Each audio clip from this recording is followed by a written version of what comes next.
पितृपक्ष का सनातन धर्म में बहुत अधिक महत्व होता है। पितृपक्ष को श्राद्ध पक्ष के नाम से भी जाना जाता है। पितृपक्ष में पितरों का श्राद्ध और तर्पण किया जाता है। इस पक्ष में विधि विधान से पितर संबंधित कार्य करने से पितरों का आशीर्वाद प्राप्त होता है। पितृपक्ष की शुरुआत भाद्र मास में शुक्ल पक्ष की पूर्णिमा तिथि से होती है। आश्विन मास के कृष्ण पक्ष की अमावस्या तिथि तक पितृपक्ष रहता है।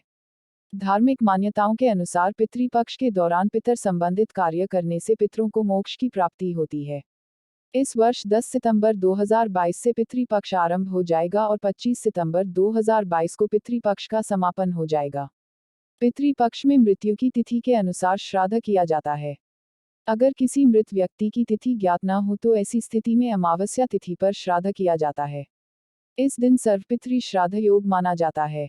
किसी सुयोग्य विद्वान ब्राह्मण के जरिए ही श्राद्ध कर्म पिंड दान तर्पण करवाना चाहिए। श्राद्ध कर्म में पूरी श्रद्धा से ब्राह्मणों को तो दान दिया ही जाता है, साथ ही यदि किसी गरीब जरूरतमंद की सहायता भी आप कर सके तो बहुत पुण्य मिलता है। इसके साथ साथ गाय, कुत्ते, कौवे आदि पशु पक्षियों के लिए भी भोजन का एक अंश जरूर डालना चाहिए। यदि संभव हो तो गंगा नदी के किनारे पर श्राद्ध कर्म करवाना चाहिए। यदि यह संभव न हो तो घर पर भी इसे किया जा सकता है। हिंदू धर्मग्रंथों के अनुसार मनुष्य पर 3 प्रकार के ऋण, पितृ ऋण, देव ऋण तथा ऋषि ऋण प्रमुख माने गए हैं। इनमें पितृ ऋण सर्वोपरि है। पितृ ऋण में पिता के अतिरिक्त माता तथा पूर्वज सम्मिलित हैं। पितृपक्ष में प्रत्येक परिवार में मृत माता पिता का श्राद्ध किया जाना चाहिए।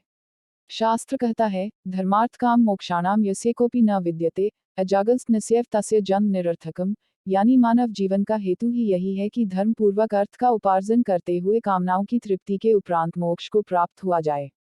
इसे ही धर्म, अर्थ, काम और मोक्ष को पुरुषार्थ चतुष्टय कहा गया है। तो इस सबसे प्रमुख और अंतिम पुरुषार्थ के रूप में मानव और अंततः प्राणी मात्र के मोक्ष का यह मार्ग अपने सुपुत्रों सुपौत्रों के द्वारा श्रद्धा पूर्वक किए गए अनुष्ठान के रास्ते ही अपने गंतव्य तक पहुंचता है। इसीलिए भी हर पिता लाख दुश्वारियों बावजूद अपने पुत्रों का लालन पालन करता है और वह इस बात के लिए कोई कसर बाकी नहीं रखना चाहता कि उसका पुत्र समाज का एक अच्छा नागरिक बने, उसे अच्छा संस्कार प्रदान किया जाए, धर्म के प्रति उसकी निष्ठा मजबूत बनाई जाए और अंततः समाज को एक अच्छा व्यक्ति प्रदान कर अपने पितरों के उस ऋण से मुक्ति पाई जाए जिसे अंततः श्राद्ध और तर्पण के द्वारा उसकी निचली पीढ़ी फिर निभाने को उद्यत हो। हमारे समाज में एक गलत भ्रांति है कि पितृपक्ष का समय अशुभ होता है। पितृपक्ष के दिनों में भले ही कोई शुभ कार्य नहीं होते हैं, लेकिन ये दिन अशुभ नहीं है और पितृपक्ष